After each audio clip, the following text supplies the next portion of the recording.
Hello students. आज हम लोग डिस्प्लेसमेंट का टॉपिक पढ़ेंगे और समझेंगे कि डिस्प्लेसमेंट आपका क्या होता है।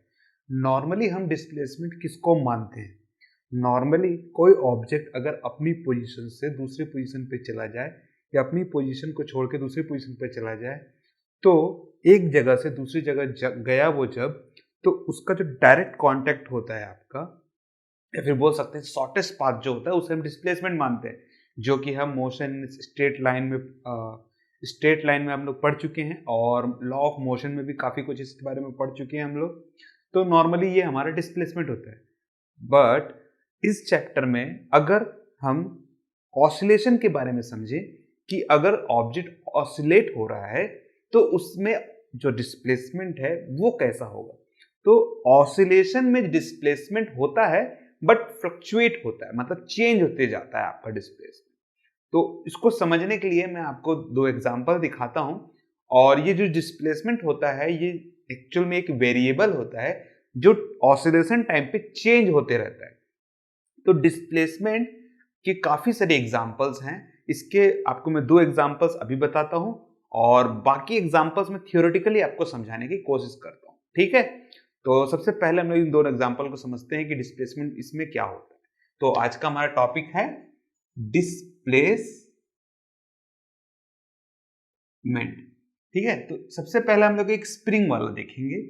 मान लीजिए कि ये हमारा एक वॉल है और इस वॉल से एक स्प्रिंग लगा हुआ है इस टाइप से, ठीक है। और इसमें एक ब्लॉक यहां पास में इसको बांध के रख दिए। अब ये ब्लॉक पे हमने कुछ फोर्स लगाया, ठीक है। तो ये फोर्स के कारण ये इधर चला गया होगा, तो इस वाले को मैं यहां पास में फोर्स से लगा दिया, जिसके कारण ये स्प्रिंग खिंचा गया और ये स्प्रिंग यहां चला गया। अब ये खिंचाने के बाद में, ठीक है, जैसे ही मैं इस वॉल को छोड़ूंगा तो ये इसको वापस इधर खींचेगा, ठीक है। पर इसमें एक कंसिडरेशन हम लोग कर लेते हैं। मान लेते हैं कि ये नीचे वाला जो वॉल है जो इस वाले ब्लॉक से टच हो रहा है ये फ्रिक्शनलेस है। कैसा है? फ्रिक्शनलेस है। तो फ्रिक्शनलेस होने से क्या होगा कि जो ये खिंचाया हुआ जब इसको यहां खींचेगा वापिस तो ये यहां रुकेगा नहीं, क्योंकि इसका देखिए जब इसको मैंने खींचा तो ये जो आपका स्प्रिंग दिख रहा है, स्प्रिंग क्या करता है अपने अंदर में कुछ एनर्जी को स्टोर कर देता है पोटेंशियल एनर्जी की फॉर्म में, ठीक है। तो पोटेंशियल एनर्जी की फॉर्म में ये स्टोर हो गया। जैसे ही मैंने इसको छोड़ा पोटेंशियल एनर्जी जो है वो काइनेटिक एनर्जी में कन्वर्ट हो जाता है और जब ये इस पॉइंट पे पहुंचता है तो मैक्सिमम काइनेटिक एनर्जी की फॉर्म में वो रहता है। अब वो मूवमेंट में तो है ही, तो उसके कारण ये यहाँ रुकता नहीं है, ये इधर चला जाता है और इस पोजीशन पे आ जाता है। जब ये इस पोजीशन पे आता है तो ये स्प्रिंग दब जाता है इस पोजीशन पे यहाँ पास में, और दबने के कारण फिर से इसमें पोटेंशियल एनर्जी आ जाती है, फिर से ये इसको धक्का देता है और ये फिर से इधर जाता है और ये प्रोसेस कंटिन्यूअसली चलता ही रहता है। और इसका एक ये पॉइंट ये देख रहे हैं, इसको हम बोलते हैं मीन पोजीशन, जिसकी ये इधर और उधर होता रहता है। अब ये जो इधर से उधर हो रहा है इसी को बोलते हैं डिस्प्लेसमेंट। ये देख रहे हैं इसका सेंटर पॉइंट और इसका सेंटर पॉइंट, ये डिस्प्लेसमेंट है। राइट गया तो पॉजिटिव डिस्प्लेसमेंट मीन पोजीशन से, और लेफ्ट गया तो नेगेटिव डिस्प्लेसमेंट। तो ये जो वेक्टर है आपका, देखिए जो मैग्नीट्यूड है एक्स, ये तो बराबर चेंज हो रहा है और ये चेंज होते जा रहा है। अब इसका वेक्टर पोजीशन चेंज हो जाता है, मतलब एक बार ये पॉजिटिव डायरेक्शन में दिखा रहा है, एक बार इसकी डायरेक्शन इधर हो गई तो इसका नेगेटिव डायरेक्शन में दिखा रहा है, इसलिए माइनस एक्स लिख दिया गया। तो वेक्टर पोजीशन जो है वो चेंज हो जाता है, ठीक है। इसके डेफिनेशन में भी बताया गया है कि displacement is to change the physical quantity या physical value of the object. तो फिजिकली ये चेंज हो रहा है इसकी वैल्यूज, ठीक है। तो ये जो डिस्प्लेसमेंट देख रहे हैं, यहां से इधर जो मूवमेंट लिया, यहां से यहां मूवमेंट जो लिया, इसी को बोला जाता है डिस्प्लेसमेंट। ये कंटिन्यूअसली ऐसे होता रहता है और ये जो कंटिन्यूअसली ऐसे ऐसे हो रहा है इसीलिए इसको बोलते हैं ऑसिलेशन। तो डिस्प्लेसमेंट इन ऑसिलेशन का मतलब ये ऑसिलेट हो रहा है और इसका डिस्प्लेसमेंट यहां पास में हमको दिखाई दे रहा है और ये कंटिन्यूअसली चेंज भी हो रहा है। तो ये जो x है ये एक वेरिएबल फॉर्म है जो कंटिन्यूअसली चेंज हो रहा है, ये रुक तो रहा नहीं क्योंकि कंटिन्यूअसली ये ऑसिलेट इधर से उधर हो रहा है। तो x जो है एक वेरिएबल फॉर्म, ठीक है। तो ये था स्प्रिंग का एक एग्जांपल सिंपल सा। इसी को हम लोग पेंडुलम के एग्जांपल से भी समझते हैं। मैं आपको नॉर्मली समझा रहा हूं, ठीक है। डिस्प्लेसमेंट में हम लोग इसके डेरिवेशंस पे नहीं जाएंगे फिलहाल में हम लोग, क्योंकि इसका टॉपिक अलग से दिया हुआ है। सिर्फ मैं डिस्प्लेसमेंट की ही बात कर रहा हूं, ठीक है। तो हमको सिर्फ कॉन्सेंट्रेशन सिर्फ डिस्प्लेसमेंट पे करना है, ना कि उसके डेरिवेशंस पे भी हमको करना है। वैसे इसका जो खींच रहे हैं हम लोग, तो ये स्प्रिंग क्या करता है, अपने अंदर में एनर्जी स्टोर करता है। तो ये इसके अंदर में एक फोर्स लगता है, इसको हम लोग रिस्टोरिंग फोर्स बोलते हैं। तो ये रिस्टोरिंग फोर्स का फॉर्मूला होता है माइनस के ऑफ एक्स। इसमें ये जो के रहता है इसको बोलते हैं स्प्रिंग कांस्टेंट। ये स्प्रिंग के ऊपर डिपेंड करता है कि वो स्प्रिंग का जो कैपेबिलिटी है कि वो कितना इसको खींच सकता है, वो आपका स्प्रिंग कांस्टेंट है, और एक्स इज अवर डिस्प्लेसमेंट। वैसे ठीक है, ये माइनस सिंबल ये बोलता है कि ये एक रिस्टोरिंग फोर्स है, मतलब जो हम फोर्स लगा रहे हैं उसको अपोज करने के लिए, मतलब ये स्प्रिंग क्या करेगा, उसको अपोज करेगा, तभी तो ये इसको खींच रहा है वापस। तो वो अपोज जो करता है, इसलिए इसको नेगेटिव सिंबल से बताया जाता है, और ये होता है रिस्टोरिंग फोर्स। ओके है। इसी को सिंपल पेंडुलम से भी बताया जाता है, किसको, डिस्प्लेसमेंट को। मान लीजिए कि एक हमारा ऊपर में वॉल है और इस पे एक स्ट्रिंग को बांध के एक नोब लगा दिया गया, एक बॉल ले लिए, उस बॉल को उठा के मैंने हल्का से इधर दबा दिया, तो ये आपका यहां पोजीशन पे आ गया। अब देखिए इसको जब मैं छोड़ूंगा तो ये यहां से इधर आएगा, तो ये जो यहां से इसको खींच के यहां ले गया, तो ये मूवमेंट आया एंगुलर में, एंगल के फॉर्म में आया। तो ये थीटा जो है ये थीटा डिस्प्लेसमेंट है। देखिए अलग अलग टाइप के डिस्प्लेसमेंट होता है, मतलब जो चेंज हो रहा है हमारे मोशन में। अभी मैं इसको छोड़ दूंगा और ये आपका फिर से यहां आ जाएगा, और ये कंटिन्यूसली चलता रहेगा। कब तक चलता रहेगा, अगर इसको एयर रेजिस्टेंस मैं जीरो कर दूं, एयर रेजिस्टेंस को अगर मैं जीरो कर दूं, तो ये इनफाइनाइट हमेशा के लिए ये ऐसा ऐसा होता रहेगा। पर प्रैक्टिकली देखा जाए तो हमें ऐसा चीज मिलता नहीं है। अब इसको जीरो रेजिस्टेंस बनाना बहुत ही मुश्किल है, मतलब आपको स्पेस में जाना पड़ेगा उसके लिए। स्पेस में भी शायद कुछ पार्टिकल्स मिल भी सकते हैं, कोई भरोसा नहीं है वहां भी। जैसे यहाँ है, तो फ्रिक्शन को ये लेस करना, मतलब जीरो फ्रिक्शन बनाना इम्पॉसिबल के बराबर है वैसे तो, पर कर सकते हैं। फिर स्प्रिंग कांस्टेंट है ये, तो ये स्प्रिंग भी जो है वो धीरे धीरे बार बार होता रहेगा, तो वो गर्म हो जाएगा, उसकी स्प्रिंग की वैल्यूज जो है वो चेंज होती जाएगी। ये एक प्रैक्टिकल चीजें हैं, तो हमें प्रैक्टिकली अगर इसको देखेंगे तो धीरे धीरे इसकी वैल्यूज जो है वो कम होती जाती है। ठीक है, तो ये ऑसिलेशन है, ये भी एक ऑसिलेशन ऐसे मूव कर रहा है। ऑसिलेशन को हम लोग वेव फॉर्म में बनाते हैं।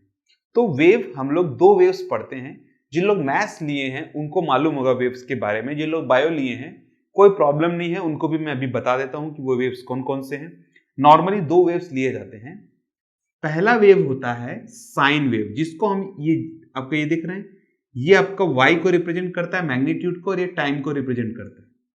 तो ये जो जीरो से स्टार्ट होता है, ये कुछ ऐसा दिखाई देता है, ये इसको बोलते हैं साइन, इसको बोलते हैं साइन वेव।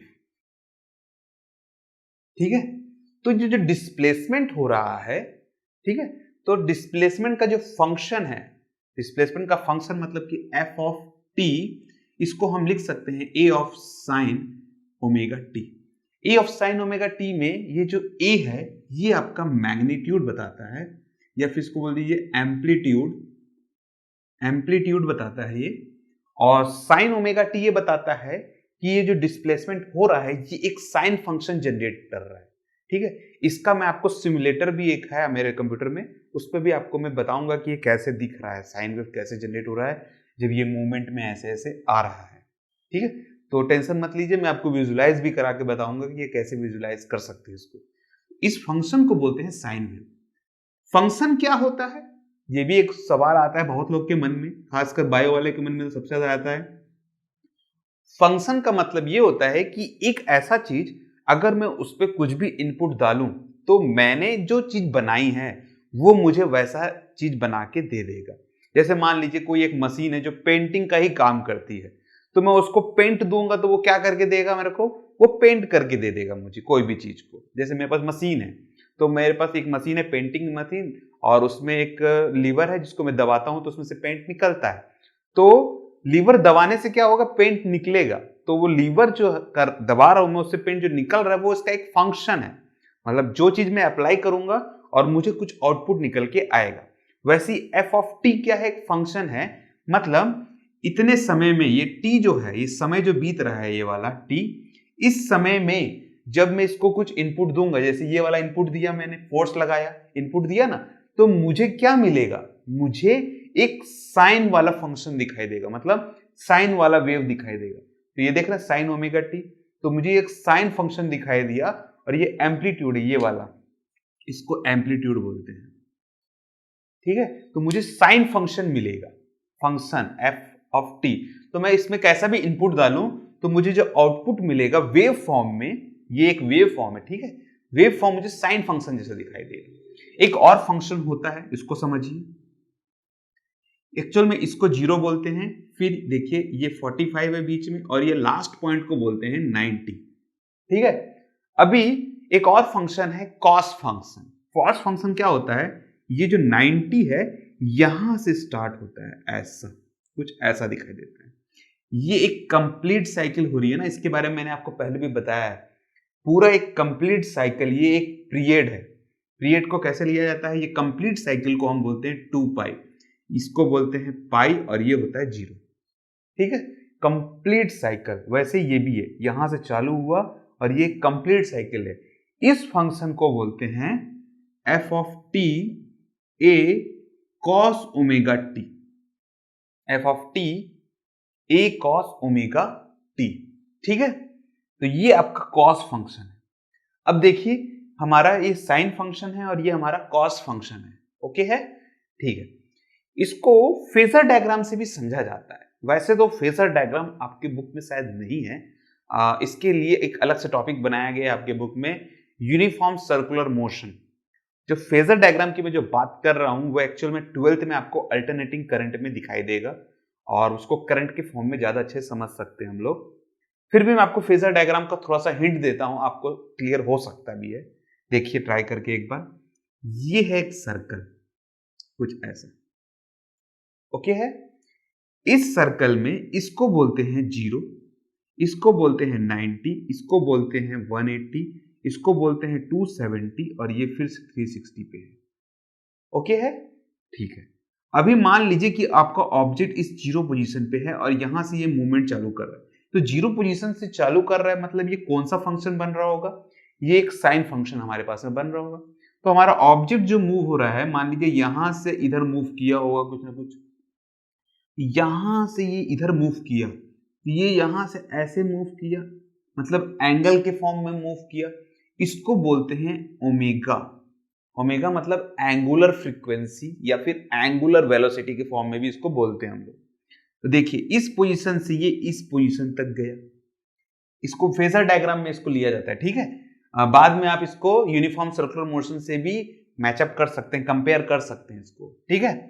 तो देखिए ये यहां से यहां गया, तो इनिशियली ये यहां पास में था 0 पे और ये यहां से यहां गया, तो ये जो बीच में जो एंगल दिख रहा है इसको बोलते हैं ओमेगा टी। देख रहे हैं इनिशियल से यहां जो गया है आपका। अब जो ये इनिशियल है और एक ये रिफरेंस पॉइंट, ये 0 देख रहे हैं, ये एक रिफरेंस पॉइंट भी है और हमारा जो ऑब्जेक्ट है, ये बॉल, ये जो ब्लॉक है या ये जो बॉल है, ये भी यही है।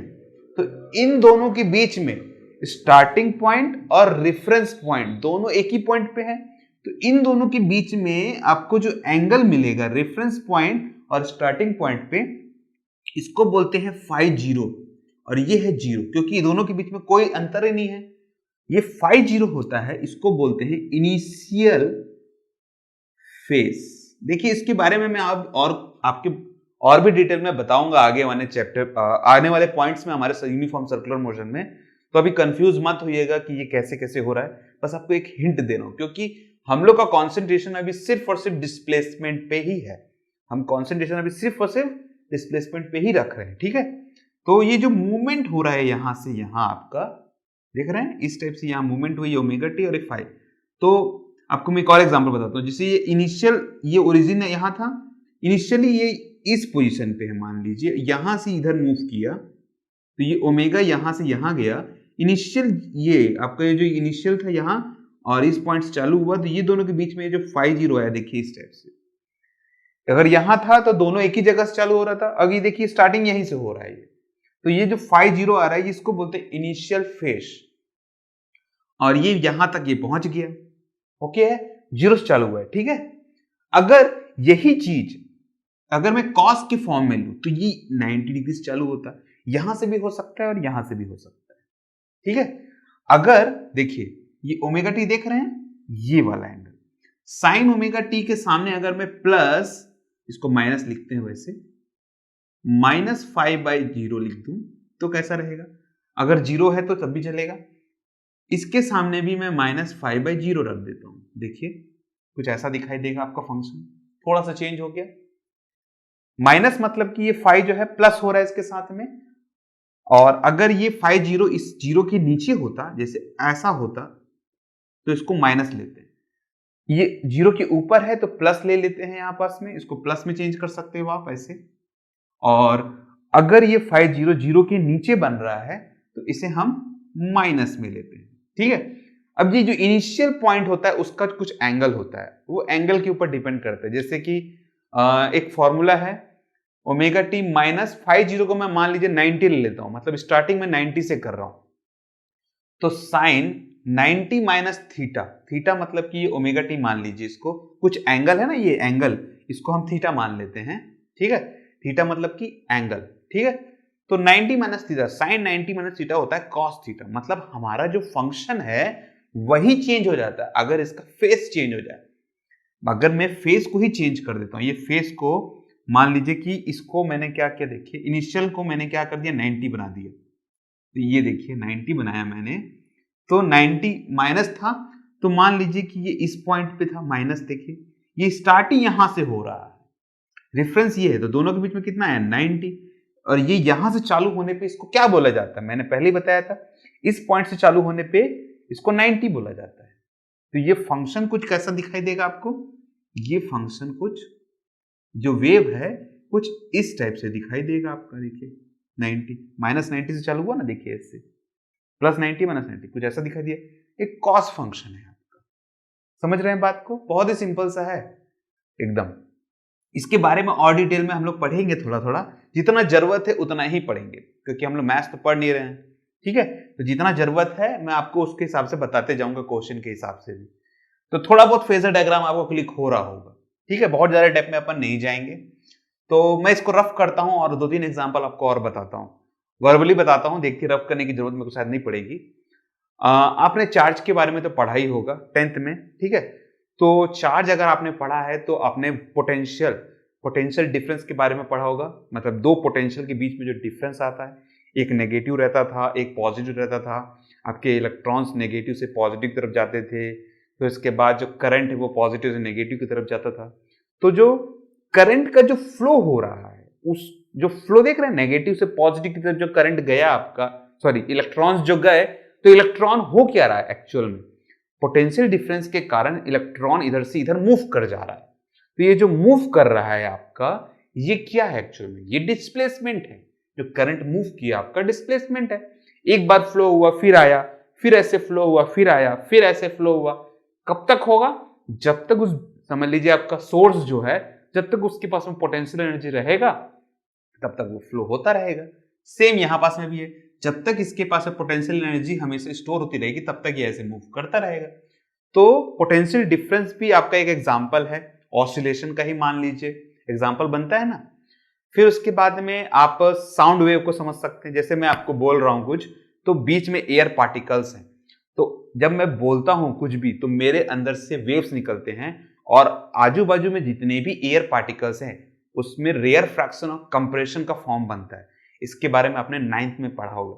तो उसमें क्या होता है, जो एयर पार्टिकल्स मान लीजिए इस पोजीशन पे है आपका, तो ये एयर पार्टिकल्स ऐसे ऐसे वाइब्रेट होना चाहते होते हैं और अपनी एनर्जी को आगे ट्रांसफर करते हैं, और ये ट्रांसफर होते होते लास्ट समझ लीजिए कि ये रिकॉर्ड हो रहा है कैमरा के माइक से, तो वो कैमरा के माइक तक पहुंचते हैं वाइब्रेशन, और जो भी वाइब्रेशन बन रहा है वो माइक में जाता है, और उसमें जो माइक्रोफोन है वो उसको कन्वर्ट करता है इलेक्ट्रिकली, और साउंड के फॉर्म में, ऑडियो साउंड फॉर्म में वो अपने अंदर स्टोर कर लेता है। तो ये भी एक ऐसा ऐसा मूवमेंट जो हो रहा है पार्टिकल का, ये क्या है, ये भी एक ऑसिलेशन है। ऐसे दुनिया भर के एग्जांपल्स आपको मिल जाएंगे। वैसे 2-3 एग्जांपल्स हमारे लिए काफी है, हमको खाली डिस्प्लेसमेंट समझना था कि डिस्प्लेसमेंट होता क्या है, ठीक है। और फंक्शन के बारे में भी आपको क्लियर हो रहा होगा कि ए साइन ओमेगा टी क्या है, ए कॉस ओमेगा टी क्या है। साइन मतलब कि इनिशियल पॉइंट से, कॉस मतलब कि 90 डिग्री के स्टार्टिंग पॉइंट होगा, जो स्टार्टिंग पॉइंट होगा वो इसका 90 डिग्री होगा। फेज भी आपको समझ में आ रहा होगा कि इनिशियली वो कहां से स्टार्ट हो रहा है, यहां से हो रहा है, यहां से हो रहा है, यहां से हो रहा है, इनिशियल उसका स्टार्टिंग पॉइंट कहां पास में है। ठीक है, यहां से जो स्टार्टिंग पॉइंट है और जो एंड पॉइंट है, उन दोनों के बीच में जो एंगल बनता है वो होता है ओमेगा टी, जिसे हम थीटा बोलते हैं, या फिर इसको फाई के फॉर्म में भी बोला जाता है, फेज। मान लीजिए कि यहां से ये यहां चला गया, यहां तक आया, तो यहां से यहां इन दोनों के बीच में ये जो बन रहा है इसको बोलते हैं ओमेगा टी। ठीक है, अब ये पूरा ओमेगा टी है और जिसमें से ये आपका फाई जीरो था, तो इसको क्या बोलेंगे, ओमेगा टी माइनस, क्योंकि इसको तो हमको हटाना पड़ेगा, तो omega T minus five, omega T minus 90, तो ये बनेगा यहां से यहां तक। पूरा तो ओमेगा टी है और हमको ये वाला हिस्सा हटाना है इसमें से, तो ओमेगा टी माइनस 90, तो इसको हटा देंगे, तो जो हमारा एंगल बनेगा वो स्टार्टिंग जो हम ले रहे हैं वो यहां से यहां ले लेंगे ऐसे। ठीक है, इसके बारे में और भी बहुत ज्यादा डिटेल में फेजर डायग्राम के बारे में आप 12th में बहुत अच्छे से पढ़ेंगे। मुझे नहीं लगता कि फेजर डायग्राम के बारे में और बहुत ज्यादा डिटेल में आपको इसमें दिया हुआ है। नॉर्मली इसको सर्कुलर मोशन में आपको ज्यादा डिटेल में इसके बताया गया, तो हम आने वाले जो टॉपिक्स हैं उसमें और डिटेल में इसके बारे में पढ़ेंगे। ठीक है, ठीक है, तो मैं इसको रफ करता हूं। आपके बुक में एनसीईआरटी पे एक दो इक्वेशंस बने हुए हैं, जैसे कि a equal to under root A square plus B square, और linear combination of two periodic function को जोड़ा गया है, जैसे कि a साइन ओमेगा टी और a कॉस ओमेगा टी को जोड़ दिया गया है और बताया गया है कि इन दोनों को जोड़ने से क्या होता है। तो चलिए देखते हैं कि इन दोनों को जोड़ने से जो हमारा इक्वेशन है वो किस तरीके से आता है, और a equal to under root A square plus B square कहां से आता है, और फाई की वैल्यू जो है वो कैसे निकाली जाती है। ठीक है, तो मैं इसको रफ करता हूं। ठीक है, तो linear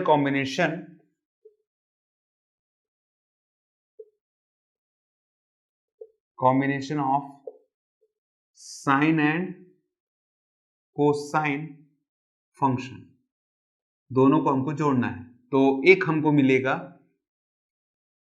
a sine omega t और दूसरा हमको मिलेगा प्लस b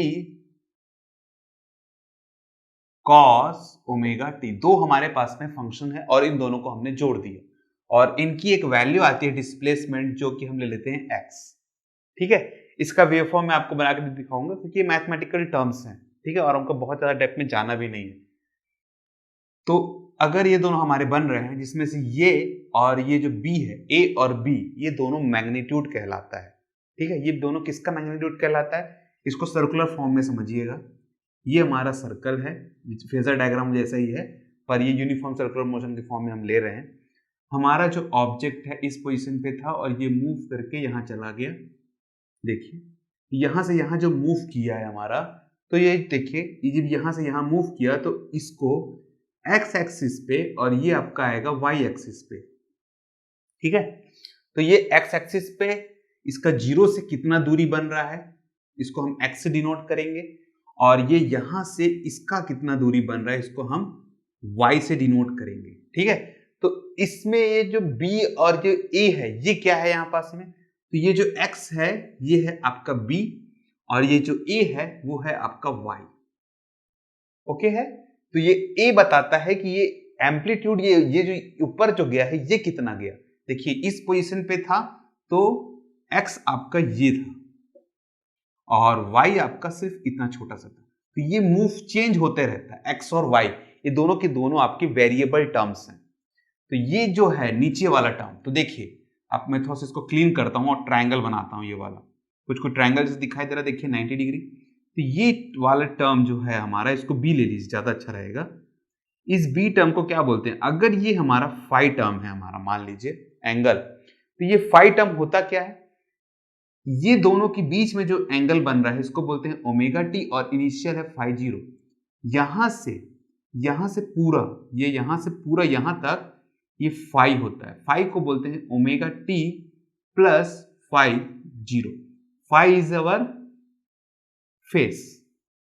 ओके है, तो देखिए एंगल की जो नीचे वाला टर्म होता है इसको हम अगर मुझे चाहिए और ये जो वैल्यू है, ये वाला जो वैल्यू मूव हो रहा है पूरे सर्कल में, ये कांस्टेंट रहने वाला है, इसको बोलते हैं एम्पलीट्यूड। ये वाला एंगल, सॉरी एम्पलीट्यूड बोलते हैं ए, ये चेंज नहीं होने वाला।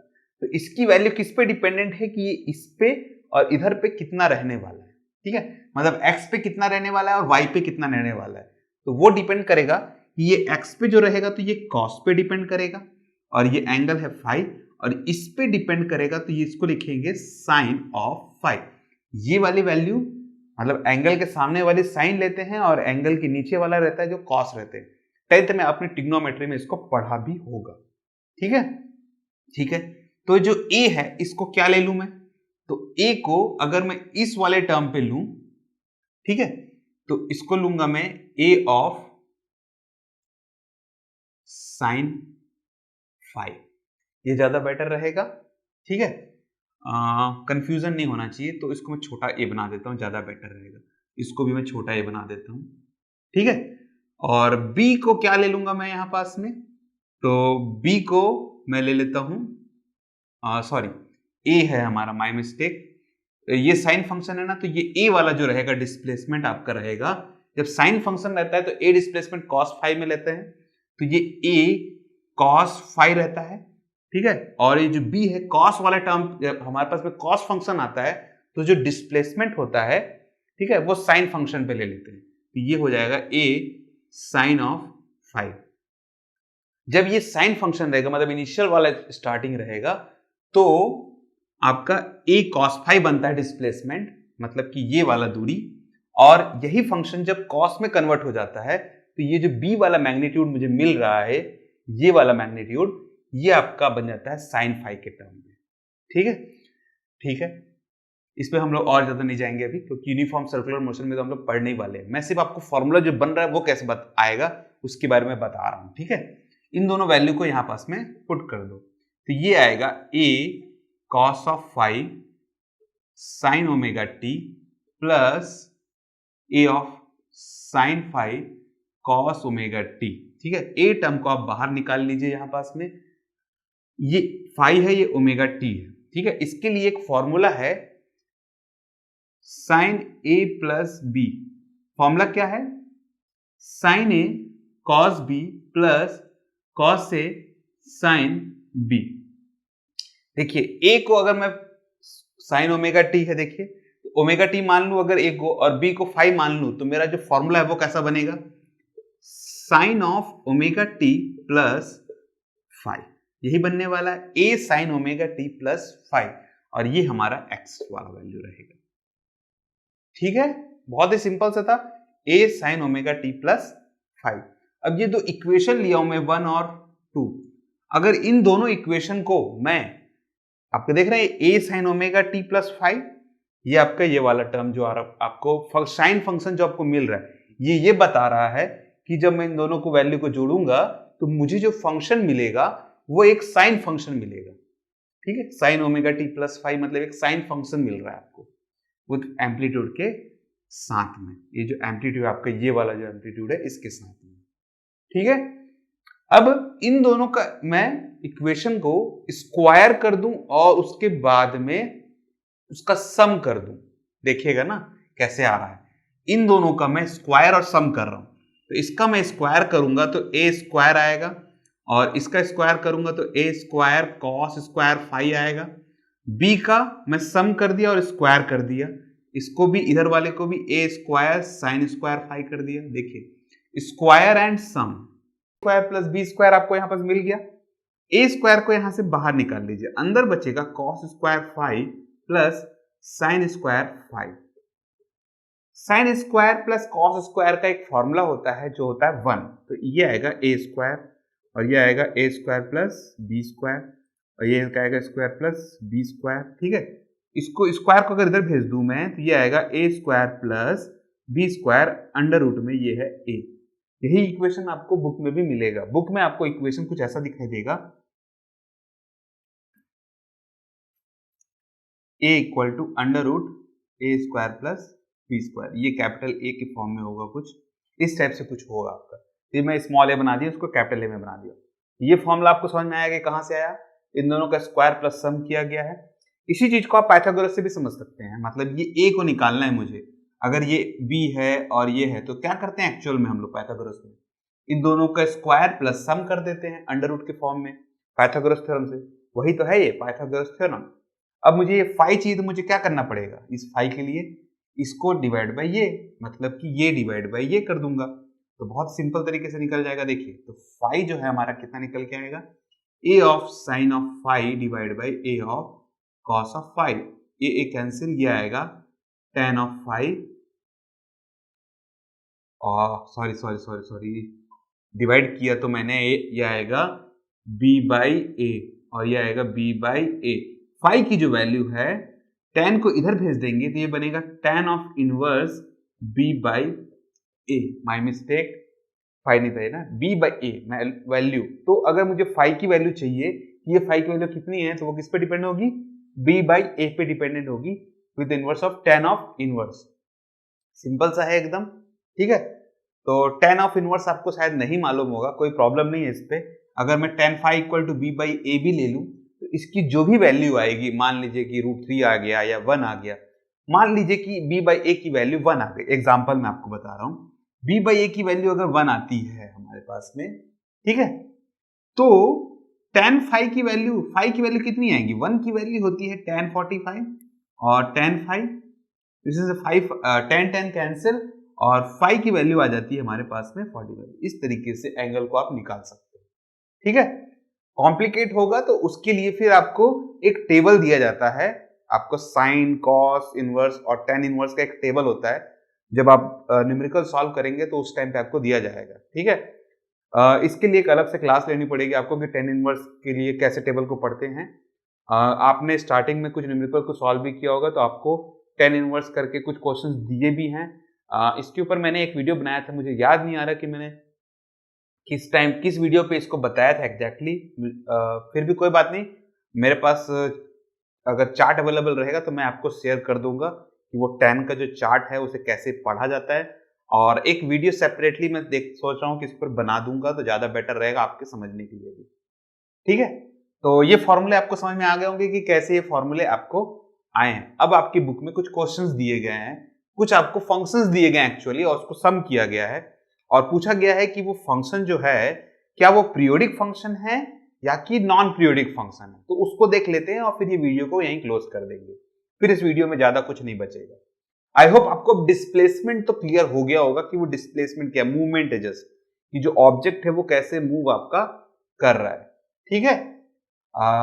ठीक है, फिर तो मैं इसको रफ करता हूं और छोटा सा जो क्वेश्चन दिया गया है उसको पढ़ेंगे, और इसको फिर और डिटेल में हम लोग पहले सिंपल हार्मोनिक मोशन को समझेंगे कि सिंपल हार्मोनिक मोशन क्या होता है, नॉन हार्मोनिक मोशंस क्या होते हैं, और फिर धीरे धीरे आगे बढ़ते जाएंगे तो आपको और फीलिंग आते जाएगा कि ये जो वैल्यूज हैं ये कैसे हमको आ रही हैं, ठीक है।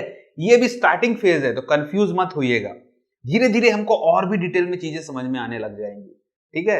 ऐसा होता है कि एक बार मैंने इसको देखा और मुझे समझ में नहीं आ रहा है, बहुत बच्चे सोचने लगे अरे ये कहाँ से आ रहा है, ये कहाँ से आ रहा है, तो टेंशन मत लीजिए, अभी पूरा टॉपिक बचा हुआ है, पूरा चैप्टर बचा हुआ है, तो उसमें ये धीरे धीरे और चीजें आते जाएंगे, हम लोग डेप्थ में जाते जाएंगे, हमको फील आते जाएगा धीरे धीरे, ठीक है।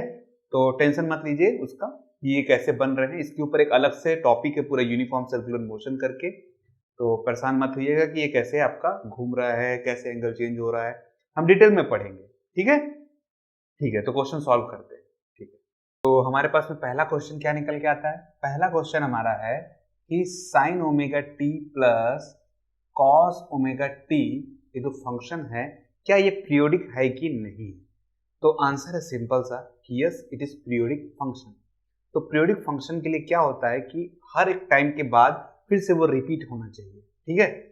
तो ये जो ओमेगा है इसी के ऊपर चीजें दिखाई देती है हमको, तो ये ओमेगा बताता है कि ये जो फंक्शन है ये रिपीट होता है, और ये कब रिपीट होता है, एक कंप्लीट साइकिल जो है वो आपका 2 पाई पे रिपीट हो जाता है। तो ये कैसे बनता है देखिएगा इसको, और इसका जो टाइम पीरियड है वो कितना आ रहा है उसको समझिएगा, बहुत ही सिंपल सा है। नॉर्मली टाइम पीरियड के लिए हम क्या लेते हैं, टी कंप्लीट टाइम पीरियड होता है जो कि म्यू से हम लेते हैं 1/म्यू, ठीक है। इसके बाद ओमेगा ये है, ओमेगा को लिया जाता है 2 पाई न्यू। तो अगर इस वाले इक्वेशन में मैं 2 पाई को ऊपर मल्टीप्लाई और 2 पाई को नीचे कर दूं ऐसे, और ये ओमेगा को पुट कर दूं यहां पास में, ठीक है। देखिए 2 पाई न्यू, ठीक है, ठीक है। अब ये हमारा कुछ फंक्शन देखिए, 2 पाई न्यू क्या है हमारा, ओमेगा है कि नहीं है। तो देखिए मैं इसको ऐसा लिख सकता हूं क्या, 2 पाई बाई ओमेगा। तो ये जो ओमेगा है, जो एंगल है हमारा, वो कितना घूमेगा, 2 पाई जितना घूमेगा हमारा। घूमेगा कि नहीं घूमेगा, घूमेगा। बहुत ही सिंपल तरीके से है ये, ठीक है। तो जो हमारा एंगल बन रहा है वो कितना घूमने वाला है, कंप्लीट साइकिल 2 पाई तक घूमने। देखिए ये ओमेगा मैंने लिया है इस टाइम पे, तो जो मेरा टाइम पीरियड है वो इतना आने वाला है, 2 पाई बाई ओमेगा में हमारा टोटल ये घूमने लग जाएगा, ठीक है। बहुत ही सिंपल तरीके से हमने इसको लेके आया यहाँ पास में, ठीक है। अब इसी को समझिए, ये दोनों है ना, ठीक है। तो इसमें भी देखिए ओमेगा है और इसमें भी ओमेगा है, तो दोनों के दोनों आपका क्या है, पीरियोडिक फंक्शन है। कैसा है, पीरियोडिक है, ठीक है। या पीरियोडिक फंक्शन बोल सकते हैं, या पीरियोडिक मोशन भी आप इसको बोल सकते हैं, ठीक है। इसी को सेकंड क्वेश्चन हम लोग बना के देखते हैं। तो सेकंड क्वेश्चन में क्या दिया गया हमारे पास में, क्वेश्चन में दिया गया हमारा sign omega T, cos 2 omega t और साइन 4 ओमेगा टी, ठीक है। तीनों के तीनों हमारे क्या हैं, तीनों के तीनों हमारे पीरियोडिक हैं, बट इन सभी का जो टाइम पीरियड है वो अलग अलग है। जैसे कि ओमेगा टी का है 2 पाई बाई ओमेगा, वैसे ही ये cos 2 ओमेगा टी है यहां पास में। तो इसका टाइम पीरियड क्या निकल के आता है, देखिए इसका टाइम पीरियड निकल के आएगा यहां पास में, देखते हैं यहां पास में आएगा t equal to 2 pi by omega होता है, और ओमेगा है आपका 2 ओमेगा, 2 कैंसिल, आपका टाइम पीरियड आएगा पाई बाई ओमेगा, ओके है। This is our value. तो ये हमारा t आने वाला है, टाइम पीरियड कितना आने वाला है, omega by pi by omega sorry, ठीक है, ठीक है। इसको आप टी के फॉर्म में भी लिख सकते हैं। देखिए 2 पाई बाई ओमेगा था यहाँ पास में, तो ये 2 पाई और इस 2 पाई को कैंसिल करेंगे, 1 अपॉन न्यू को हम लोग टी जीरो चेंज कर सकते हैं, और ये टी है। तो टाइम पीरियड है वो एक कंप्लीट साइकिल हमारे पास में बन के आता है। एक कंप्लीट साइकिल मतलब 360 डिग्री है, ठीक है।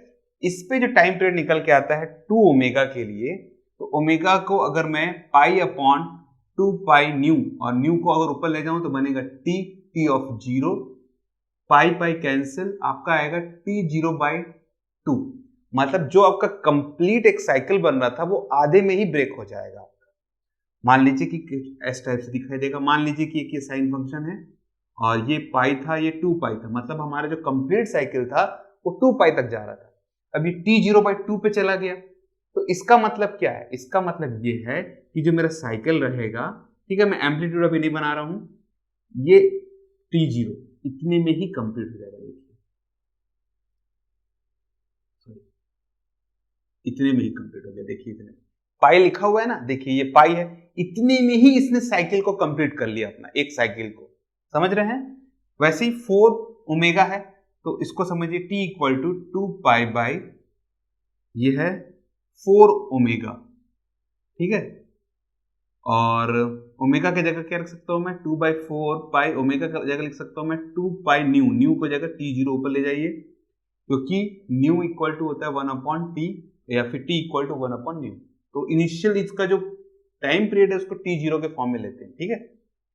पाई पाई कैंसिल, 2 कैंसिल, ये आएगा t बाई t0 बाई 4, मतलब वो और घट गया t0 बाई 4 इनिशियली जो उसका पॉइंट था, ठीक है। तो मतलब अब ये 90 पे ही खत्म हो जाएगा। देखिए ये पाई तक जा रहा था, अगर इसको इस फॉर्म में देखते हैं हम लोग कि ये किस फॉर्म तक जाने वाला है, तो उसको आप ऐसे भी कर सकते हैं। देखिए 2 1 जा 2 2 जा, ये आएगा पाई बाई 2 ओमेगा, मतलब पाई का भी आधा, तो ये 90, मतलब कि अब मेरा जो वेव है वो ऐसे, और ये 90 पे ही खत्म हो जाएगा, समझ रहे हैं। तो इस तरीके से इसकी वेव्स को समझा जाता है। तो ये भी एक पीरियोडिक फंक्शन है और इसका टाइम पीरियड t0 बाई 4 है।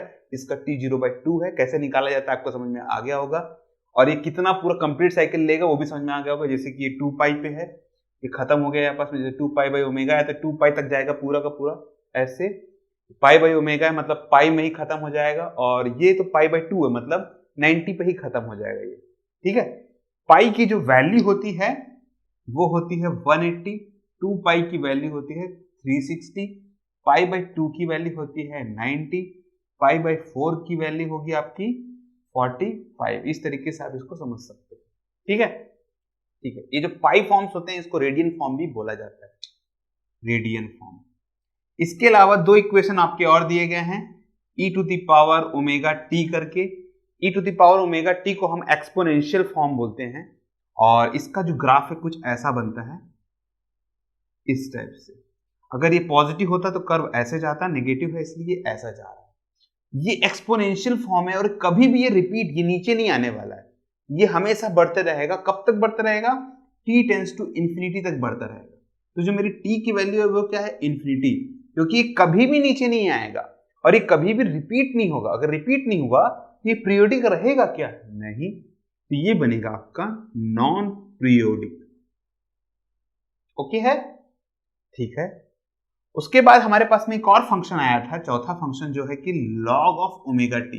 log ऑफ ओमेगा टी का फंक्शन भी कुछ ऐसे ही बनेगा, कर्व थोड़ा सा नीचे से चला जाएगा, पर ये भी आपका कभी खत्म नहीं होगा। ये भी एक नॉन पीरियोडिक है, कभी भी ये जीरो पे नहीं आने वाला रिटर्न, और फिर से उसी फॉर्म पे ये नहीं बढ़ने वाला है, मतलब बार बार ये रिपीट नहीं होगा। log वाला भी आपको नॉन पीरियोडिक है। ओके है, ये दोनों नॉन पीरियोडिक है क्योंकि रिपीट नहीं होने वाले, और ये सब रिपीट होने वाले में से कब रिपीट होगा? ये T0/4 पे रिपीट हो जाएगा, ये T0/2 पे रिपीट हो जाएगा, और ये T पे ही रिपीट होगा। ओके है, ठीक है। तो चलिए अब सिमुलेशन का जो मैं बताया था आपको, मैं सिमुलेशन में दिखा देता हूं कि सिमुलेशन में ये वेव्स कैसे इधर उधर बन रहे थे, क्रिएट हो रहे थे, ठीक है। ओके स्टूडेंट्स, तो ये हमारा पहला सिमुलेशन है। बहुत ही सिंपल सिमुलेशन है। इसमें आप इसमें देख सकते हैं कि एक ब्लॉक लिया गया है 0.1 kg का, और जिसका वेट आप यहाँ से ऊपर नीचे कर सकते हैं इस टाइप से। उसके बाद में ये ब्लॉक जो है वो स्प्रिंग से अटैच है, और ऊपर में आपको ये एन दिख रहा होगा और ये एम दिख रहा है। ये एन आपको न्यूटन बताता है कितना फोर्स अप्लाइड हो रहा है स्प्रिंग में, और ये मीटर आपको बताएगा डिस्प्लेसमेंट। तो चलिए मैं इस पर फोर्स लगाता हूँ। देखिए इस टाइप से इस पर फोर्स लगाए अपन, और जैसे ही मैं इसको रिलीज करूँगा 1 न्यूटन का फोर्स लग रहा है, जो कि रिस्टोरिंग फोर्स है और स्प्रिंग पे शो हो रहा है, ठीक है। जैसे ही मैं इसको रिलीज किया, देखिए ये मूवमेंट होना चालू हो गया, और ये इसका मीन पोजीशन है, और ये मीन पोजीशन के इधर और इधर हो रहा है, देखिए। और ये ग्रीन पोजीशन पे आप इसका डिस्प्लेसमेंट भी देख सकते हैं। तो इस तरीके से आप एक ब्लॉक का डेमोन्स्ट्रेशन देख सकते हैं अच्छी तरीके से कि कैसे ये मूव हो रहा है। ये इधर स्ट्रेच हुआ, फिर इसका इधर ये कंप्रेस हुआ, फिर स्ट्रेच हुआ, फिर कंप्रेस हुआ, और ये कंटिन्यूसली चलता रहेगा, क्योंकि इसका ये जो नीचे वाला जो सरफेस है ये आपका फ्रिक्शनलेस सरफेस है, ठीक है। तो चलिए एक और देखते हैं। ये जो मूवमेंट हो रहा है ये हॉरिजॉन्टल में मूवमेंट हो रहा है। एक स्प्रिंग वाला हम लोग वर्टिकल में देखते हैं, और देखते हैं कि वो कैसे वेवफॉर्म्स बना रहा है। वेवफॉर्म्स के बारे में भी हमने पढ़ा है। देखिए इसको अगर मैं रोक दूँ तो आपको यहाँ पास में डिस्प्लेसमेंट दिखाई देगा, फिर इसको रन करूँगा तो फिर साइड में आपको डिस्प्लेसमेंट दिखाई देगा, ठीक है। बहुत ही सिंपल सा है। इसका स्प्रिंग कांस्टेंट 1 न्यूटन पर मीटर का, इसलिए 1 न्यूटन का फोर्स लगाने से 1 मीटर ये मूव कर रहा है, ठीक है। देखिए बहुत ही सिंपल सा। ये सिमुलेटर आपको नेट में गूगल में मिल जाएगा, आप बस सर्च करिएगा कि ऑसिलेशन सिमुलेटर करके, तो आपको बहुत सारे सिमुलेटर मिल जाएंगे। ओके, चलिए नेक्स्ट सिमुलेटर की तरफ देखते हैं। ओके स्टूडेंट्स, तो ये हमारा दूसरा सिमुलेटर है, और इस सिमुलेटर में हम लोग देख सकते हैं एक ब्लॉक है, और यहाँ पास में 2 स्प्रिंग अटैच है, और ये ग्रीन वाले जो हैं ये दोनों वॉल है, ठीक है। अब इसमें कुछ वैल्यूज़ दी, जैसे ये म्यू है। म्यू आपका ये वाला फ्रिक्शन जो सरफेस है इसका फ्रिक्शन बताएगा, कि आपका स्प्रिंग कांस्टेंट है, और ये आपका फोर्स अप्लाइड वाला है, न्यूटन पर मीटर वाला है, मतलब ये के की वैल्यू है, ओके। तो चलिए अप्लाइड करते हैं इस पर कुछ फोर्स। यहाँ अप्लाइड कर दिए हमने फोर्स, इस पर ये फ्रिक्शन को कर दिए 0, और फिर से अप्लाइड करता हूँ मैं। फ्रिक्शन करने ये आपका अप्लाइड हो गया। अब मैं दबाता हूँ प्ले बटन। देखिए स्टार्ट आपका पॉइंट यहाँ से है, स्टार्ट यहाँ से है, ठीक है। तो ये जो फंक्शन है देखिए कैसा बनाएगा, ये एक कॉस फंक्शन बनाया क्योंकि स्टार्टिंग पॉइंट इसका यहाँ से था। देख सकते हैं क्लियरली आप, आपको एक कंटिन्यूसली आप इसको चलने दीजिए। देखिए ये एक कॉस फंक्शन बना रहा है और इस पॉइंट पे आपका एक पीरियड खत्म हुआ, फिर ये सेकंड पीरियड खत्म हुआ और कंटिन्यूसली ये चलता रहेगा आपका। देख सकते हैं क्लियरली, ठीक है। बहुत ही सिंपल सा चीज़ था। इस पे चाहे तो आप एक साइन फंक्शन भी बना सकते हैं। चलिए एक बार मैं ट्राई करके देखता हूँ साइन फंक्शन बनाने की। देखते हैं, रिसेट करके एक बार प्ले बटन दबाए और ये देखिए ये बना साइन फंक्शन। क्लियर देख सकते हैं आप, स्टार्टिंग पॉइंट ही यहीं से था। तो ये आपका साइन फंक्शन बन रहा है। इस पे आप इसको म्यू को 0 कर दीजिए। देखिए ये आपका साइन फंक्शन बन के आ रहा है क्योंकि स्टार्टिंग पॉइंट इसका यहाँ पास में था और कॉस फंक्शन में स्टार्टिंग पॉइंट यहाँ पास में था। हमने स्टार्ट ही यहाँ से किया इसको। क्लियरली देख सकते हैं, बहुत ही सिंपल सा है। तो आई होप आपको भी समझ में आ रहा होगा। ये ब्लू वाली लाइन आपको डिस्प्लेसमेंट बता रही है कि ये ब्लॉक जो है वो कितना डिस्प्लेस हो रहा है एक्स एक्सिस पे, ठीक है। बहुत ही सिंपल सा था, ठीक है। चलिए एक और देखते हैं एग्जांपल इसी तरीके से, ठीक है। तो ये आपका वर्टिकल वाला है, स्प्रिंग वाला, और देखिए ये ऊपर और नीचे हो रहा है। इस टाइप के एग्जांपल्स आप घर में भी बना के देख सकते हैं क्योंकि एयर रेजिस्टेंस काफ़ी कम होता है। तो एक स्प्रिंग में आप इस टाइप का ब्लॉक अटैच करके हल्का सा झटका देंगे नीचे की तरफ तो ये ऊपर और नीचे होना चालू हो जाएगा। और देखिए ये आपका वेव्स जनरेट कर रहा है। क्लियरली देख सकते हैं, बहुत सिंपल सा है। और ये आपका पीरियड से देखिए एक से लेकर दूसरे तक का जो पीरियड है वो 1.987 का है और इसका टाइम पीरियड में कोई भी चेंज नहीं आ रहा है। बहुत ही सिंपल सा था। देखिए ये देखिए, देख सकते हैं। और ये आपका फॉर्मूला है, देखिए 2 पाई 0.9 kg अपॉन 1 न्यूटन पर मीटर, मास अपॉन के का वैल्यू है आपका ये वाला। इस फॉर्मूले को आप देख सकते हैं क्लियरली, ठीक है। शायद मैंने ये वीडियो पे आपको नहीं बताया था पर आगे जाके हम लोग इसको कवर कर लेंगे, परेशान मत होइएगा आप ज़्यादा, ठीक है। ठीक है, तो आपको मैं अब एयर वाला दिखाता हूँ कि एयर में कैसे रेयर फ्रैक्शन और कंप्रेशन का फॉर्म बन रहा है और कैसे वो ऑसिलेट कर रहा है। ओके स्टूडेंट्स, तो ये वाला आपका एयर कंप्रेशन और रेयर फ्रैक्शन वाला है। देखिए ये आपका स्पीकर है और जब स्पीकर से आपके साउंड्स निकलते हैं तो ये जो एयर पार्टिकल्स हैं इस जगह में, ये ब्लैक ब्लैक जो लकीर देख रहे हैं ये कंप्रेशन का है और ये जो वाइट वाला देख रहे हैं पट्टी ये आपका रेयर फ्रैक्शन का है। मतलब यहाँ पास में डेंसिटी ज़्यादा है और ये वाइट वाले में आपका डेंसिटी कम है। काफ़ी सारे सिमुलेशन को मैंने चेक किया पर एकदम अच्छे से बताने वाला सिमुलेशन मुझे मिला नहीं जिसमें आपको एयर पार्टिकल्स भी दिखाई दें। अगर फ्यूचर में मुझे दिखाई देता है तो मैं आपको ज़रूर दिखाऊंगा वो भी। देखिए मैंने एम्पलीट्यूड जब बढ़ाया तो एम्पलीट्यूड बढ़ाने से कंप्रेशन और रेयर फ्रैक्शन देखिए क्लियरली और अच्छे से दिखाई आपको दे रहा है। और ये स्पीकर देख सकते हैं कि किस टाइप से बिहेव कर रहा है आपका। देखिए ये बार बार ऐसे ऐसे हो रहा है और यही आपका यही आपका रेयर फ्रैक्शन और कंप्रेशन को बनाता है। फ्रीक्वेंसी को भी आप चेंज कर सकते हैं। देखिए ये देखिए इस टाइप से आपको दिखाई देगा, मतलब इसका डिस्टेंस बढ़ गया है आपका कंप्रेशन और रेयर फ्रैक्शन का। फ्रीक्वेंसी को घटा देने से देखिए ये ब्लैक आया फिर ये वाइट आया, इसका डिस्टेंस बढ़, जैसे फ्रीक्वेंसी कम होते जाएगा वैसे वैसे इसका डिस्टेंस दोनों का बढ़ता जाएगा। देखिए इसका ये भी स्लो हो गया आपका, देख सकते हैं यहाँ पास में क्लियरली। तो ये था आपका साउंड वेव का एग्जाम्पल। आई होप आपको ये 2-3 सिमुलेशन देख के कुछ आइडिया हुआ होगा कि आपका जो डिस्प्लेसमेंट हो रहा है वो कैसे हो रहा है, कैसे आपके जो वेव्स है वो जनरेट हो रहे हैं। ये जो डिस्प्लेसमेंट कहाँ है यहाँ पास में, ये जो पार्टिकल है ये अपनी जगह से हिलते नहीं है बल्कि ये अपनी एनर्जी को दूसरे को ट्रांसफ़र करते हैं, ठीक है। और इसमें कुछ नहीं होता है यहाँ पास में। तो ये अपनी एनर्जी को जो ट्रांसफ़र करते हैं तो ये डिस्प्लेस होते हैं। और ये देख रहे हैं इस तरीके से आपका ये इधर हुआ फिर इधर हुआ फिर इधर हुआ फिर इधर हुआ, इस टाइप से कंटिन्यूसली चलता रहता है साउंड वेव में भी। ऐसे ही काफ़ी सारे आपको एग्जांपल्स हैं डिस्प्लेसमेंट के। जैसे मैंने आपको बताया था कि वोल्टेज वाला भी आपको बताया था मैंने। तो इस टाइप की काफ़ी सारे आपको एग्जांपल्स मिलेंगे। ठीक है, तो चलिए फिर सिमुलेशन को यहीं पास में बंद करते हैं। ओके, तो आई होप आपको इस सिमुलेशन के थ्रू भी पता चला होगा कि जो डिस्प्लेसमेंट है वो कैसे हो रहा है और वेव्स जो जनरेट कर रहा है वो कैसे बन रहे हैं। ठीक है, उसके अलावा भी अगर आपके मन में कोई डाउट ऐसा आ रहा है तो कमेंट सेक्शन आप ही के लिए है। विदाउट एनी हेजिटेशन आप उसमें पूछ लीजिए, मैं आपको क्लियरली बता दूंगा।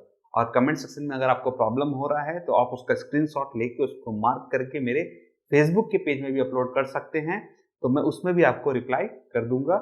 ठीक है, तो आपको कोई प्रॉब्लम नहीं होगा। फेसबुक पे रहता है कि ये पर्सनल हो जाता है थोड़ा सा, और आप अगर रिप्लाई करते हैं तो अगर यूट्यूब पे आप रिप्लाई करते हैं तो आपको एक बेनिफिट इसमें मिल जाता है, ये कि आपके जो क्वेश्चंस हैं जो आप पूछ रहे हैं मुझसे, अगर कोई और स्टूडेंट भी उसको देख रहा है तो वो भी उसको रिप्लाई कर सकता है। तो इससे मुझे थोड़ा आराम हो जाएगा, पर कोई प्रॉब्लम नहीं है इसमें। आप विदाउट एनी हेजिटेशन आप जरूर पूछ सकते हैं। ठीक है, तो मैं आपको जरूर रिप्लाई करके बताऊंगा कि उसका सोल्यूशन क्या है, जो भी आपको डाउट हो मन में इस टॉपिक के रिलेटेड में। और अगर ये वीडियो आपको पसंद आया तो इसे लाइक और शेयर जरूर कर दीजिए, जिससे ये वीडियो ज़्यादा से ज़्यादा लोग पहुंच पाए। और इस चैनल पे आप अगर नए हैं और ये वीडियो आपको कोई बेनिफिट दिया है तो सब्सक्राइब करना तो बनता ही है। Thank you for joining this video. आपका दिन शुभ रहे।